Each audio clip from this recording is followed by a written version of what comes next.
have two kinds of people. We have what we call the civil society. The proper civil society, wale wanakuwa na wananchi kama Red Cross, World Vision na wengine wengi. And then we have the evil society, wale wanalipwa pesa na serikali za nje kuhujumu serikali yao. Ukiwaangalia wako na designer watches, overhead yao ni 80% kwenda juu. Mtu analetewa dola 10,000 ya Marekani, hiyo ni milioni karibu ngapi ya Kenya? Halafu yeye amenunua gari kama hii air condition. Mwananchi wa kawaida anakuja kudanganya hata amesaidia Tana River. Haya mambo na sisi sasa tutaanza kuaudit. Kama kuna miscarriage of justice, I agree with the president. Kwa hivyo hata judiciary hapa hakuna malaika peke yako huko, kuna hata mashetani huko pia.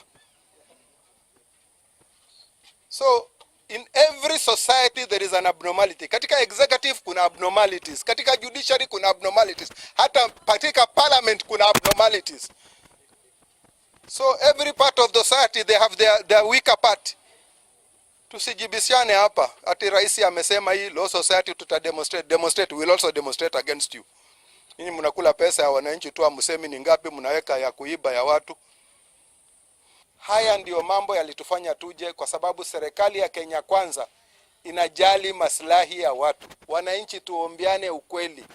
Unga mwaka jana ilikuwa pesa ngapi wakati kama huu? Zaidi ya 240, sio? Imeenda mpaka ngapi? 250. Leo imeteremka mpaka 160. Kwa supermarket ingine mimi nanuaga chakula, nimeona Pembe Flour Mills wanauza 149. Hii gharama ya maisha imeanza kupungua ama haijaanza? Sasa hii kelele, kitu ya kwanza si ni tumbo. Mwananchi, chakula ya mwananchi ikiteremka.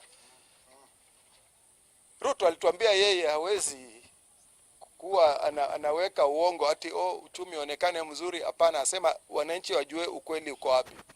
Aliweka fertilizer, chakula ikawa mingi sana, kama si mvua ya juzi. Chakula ilikuwa mingi na watu wanalima. Hiyo imefanya bei ya chakula kufanya nini? Kushuka. One way of reducing the cost of living kwanza ni chakula. Basic ni chakula. Chakula imeteremka bei. Hiyo tumekubaliana.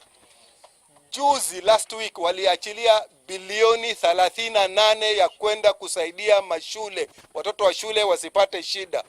Ni kupunguza maisha ama si kupunguza? Bei ya mafuta si imeanza kuteremka? Mtu amekaa only 1 year in the office. Kuru kakara. Hii upuzi. Serikali ya Kenya Kwanza inajaribu kutibu maradhi iliachwa na maraisi waliopita wa mkopo waliokopa dunia mzima. Hasa hii ya mkopo inakopewa leo inalipwa kesho, kama hizi za Eurobond. Huyu analipa madeni. Serikali 47 za gatuzi zinamwangalia. Zamani hata pesa yao inachelewa hata 2-3. Safari pesa yao wanapewa hapo. Mtu wa county asikudanganya hawajapata pesa. Pesa yao yote wanapata on time.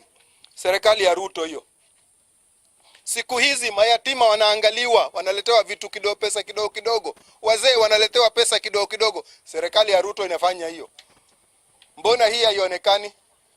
Mnataka tukusikia watu wa mdomo saa yote, gharama ya maisha, Ruto hii. Hata chifu akifanya makosa hapa, sema Ruto ameharibu. Kwani Ruto ndio chifu? Amepatia kila mtu kazi, watu wakiharibu tulaumu wale. Sawa. Msione tu ubaya, hata uzuri wa mtu museme. Ruto amesema hawezi enda kama kundi ya maraisi kwenda kukana rais moja wa nje, alafu wao wapige picha tu watoke. Mpaka maraisi sasa walianza kuja. Hata mfalme wa Uingereza safari yake ya kwanza alifanya Kenya. Kenya imeheshimika sasa. Kama si midomo zetu,